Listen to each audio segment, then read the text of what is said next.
Hey, what's up, you guys? Farley Granger here, FGMX. Just coming to give you a 5-month update of my feelings, my thoughts of my 2017 Honda Grom. Let's go ahead and get into it. First off, I want to say it has been probably one of the better purchases that I've ever made, being that I normally drive a 2007 Dodge Charger RT. And, I don't commute very far. I go maybe 7 minutes up the freeway, to my day job and back on a daily basis. And then teaching my motorcycle lessons on the weekends, which are about 60, 70 miles away and back. So roughly monthly, I'm looking at about $250 to $300 of spending on just gas alone, and certainly that has changed completely.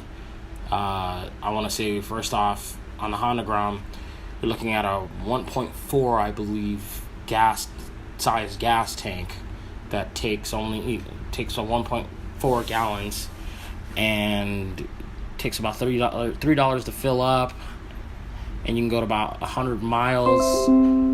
Those of you who are lighter, much lighter, you guys can probably go maybe 120, maybe even 130 miles per gallon on the Grom. Now, although it's not recommended, I do commute on the freeway, from time to time, and I continue to save gas that way. The more I commute on it, the more I save. So for efficiency purposes, I believe that is probably one of the best investments you can make, even at the price tag of around between $3,000 or $4,000 to $4,500, MSRP for the bike. But if you're looking at finding a way to save some money, a Grom is definitely a way to do that. Now, speed-wise, it isn't, I'm going to tell you right off the bat, I come from a background of, pro motocross racing, and definitely, you put me on something fast, it's a strong possibility I'll probably get in trouble on it, because I will go fast, and that's exactly right why I got a Honda Grom. But with that said, I don't think the Honda Grom is the bike to get if you're one of those who are searching for a bike that's going to have a lot of horsepower.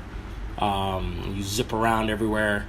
Well, the Honda Grom is not that. Its purpose is, it's a fun, efficient bike, and I think it's perfect for those who have been riding, like myself. I've been riding since about 4 years old, and I'm in my late 20s now, so it brings back memories, childhood memories, riding such a small bike. And I'm about 5'7", which is, average height for a guy. And I absolutely love it. I can't stop smiling. I'm probably one of the only people who show up to my day job with a huge smile on my face, because I don't have to deal with road rage, traffic, gas, none of those typical issues that people who commute on a car have to, I don't have to deal with that. So, and saying that, I think it's probably, like I said, it's one of the best investments that you can make. Now, on the other hand, for people who have never ridden a bike before, who are trying to, enter in the world of riding motorcycles, I think it's a great starter bike. And I honestly think I'm going to include it in my program for people who've never ridden before. It's a great starter bike because it's very, very forgiving. The power is very mellow. It's great to get the feel of a manual, feel, with clutch and gears. Mind you, it is 4-speed, so it's 1 down, neutral, second, third, fourth. It's the perfect bike to learn on. I would say it's very, very safe. It's also very durable. Parts are very, very cheap to replace. Personally, on this one, mine, I haven't really done much to it. It's still pretty much bone stock. I've change the rear sprocket just to see if I can squeeze a little bit more top end out of it, which I didn't really succeed. It truly needs upgraded parts in the motor to go ahead and give me more top end power, so that I can continue to commute on the freeway. But nonetheless, I've changed the rear sprocket one tooth down, and then I've changed to a gold chain, a non O-ring chain, so it has a little bit more bite from that, because the O-ring chain is a little bit more forgiving and does have a little more give than one that doesn't have an O-ring. But that was just adding style points. But other than that, that's pretty much all I did. I did put an exhaust on it. It was a cheap aftermarket exhaust. I don't remember the name of it, but I'll be sure to provide a link at the bottom for you guys so you guys can find it. I think it only cost me maybe $130. It did take, I was lucky, it took about a week or so to get here, because it is being shipped from overseas, not sure where, but it's a pretty decent pipe for the price, and it definitely gave it a lot more bite, a lot more bottom to mid-range power. Like I said before, top end power may have to do with a little motor work, whether if it's big bore kit or a cam, etc. I think those are the only things that are going to give you the top end. But other than that, the bike goes, and I've noticed it adapts to the way you ride. And if you're kind of cruising around, after a while, the bike is going to not react very, harshly. It's not going to snatch you. It's not going to want to pull your arms out of your socket. It's not that type of bike. It's very, very mellow if you ride it mellow. On the other hand, I don't ride my bike very mellow at all. 9 times out of 10, I have the bike, I think it maxes out around 1,100 RPMs. 1,100 to 1,200 RPMs, and I'm usually 11,000 to 12,000 RPMs. I'm usually riding the bike around 8 or 9, sometimes 10,000 RPMs most of the time. I'm a racer, I can't help it. Fast is all I know, but for the most part, the bike definitely responds different when you ride it different, and it's very smart that way. But for the most part, super fun bike. I suggest you, your buddies, or you, your family, or you and your loved ones to get one together and cruise. It's a fun bike. It really makes it feel like you're out on the road cheating, because you don't have to wait for traffic. You do have to wait for lights. You can't do anything about that, but you have no road rage. I ride with headphones in my ears and I'm jamming. I think I'm going to pick up one of those Sena Bluetooths or something to go ahead and talk on the phone a little bit clearer, better. But I'm jamming most of the time, enjoying the ride. I sometimes think the rides are too short. Sometimes that's why I sometimes go a little bit further. Sometimes when I teach my lessons, I will ride the Grom out there. I think I have a video on my channel that shows me riding all the way from, I'm from in the Long Beach area, and I rode all the way to Riverside, and then I also have ridden out to Elsinore and back on the freeway the entire way. Although I do say that it isn't recommended. It can be dangerous because it gets very windy and you'll end up traveling very slow. So I restrain caution or advise caution when it comes to riding on the freeway. But for the most part, like I said, it's very fun. And on top of all of that, it can be turned into a dual sport bike, so you can take it in the dirt. They do have dual sport tires that are available. I'll also include those things in the links below, so you guys can find them really easy. They're really cool. But not only that, they do have a variety of other tires that they offer to the Grom. I think Dunlop came out with a new Scoot Right or something like that for the front and rear tires. No longer is it new, but I just recently purchased a Michelin rear tire, and it hooks up really good.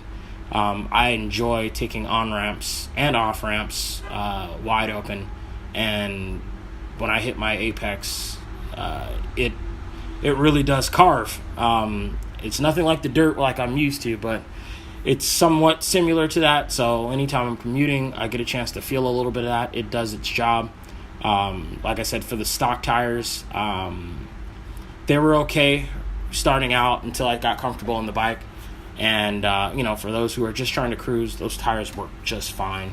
You don't need to do anything crazy, but there's all sorts of mods out there that people are doing to the bikes, lowering them, stretching them, what have you. But I leave mine at the stock height, and I can do just about anything on them. I like the upright because I enjoy the cornering, and I actually do tend to corner like I'm on a dirt bike, and it works great for me. But, if you guys ever want to, learn how to ride dirt style, hey, I'm your man. I can go ahead and help you out with that.